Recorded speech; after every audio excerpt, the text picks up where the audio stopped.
Hi, welcome to the Short Kabili YouTube channel, and for today's tutorial, I will be teaching you on how to enable and disable search web for praise and basic navigation's voice control on iPhone X. But first, kindly subscribe to this channel and don't forget to hit the subscribe button and the bell to notify you for the new updates. And let's start.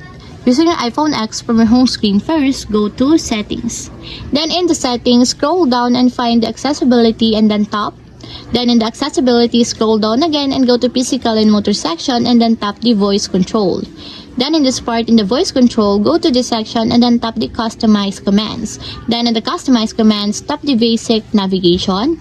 Then in this part in the Basic Navigation, find and tap the Search Web for Praise. Then in the search web for praise, as you can see that it is already enabled, but you have to activate and turn on also the switch button located on the side of confirmation required to fully enable the search web for praise until it becomes green, just like this. And if you want to disable or turn off, just tap again the switch button. And that's it, we have successfully enabled and disabled search web for praise and basic navigation's voice control on iPhone X. If you have a question, can you comment down below and don't forget to hit the subscribe button and the bell to notify you for the new updates. And thank you for watching!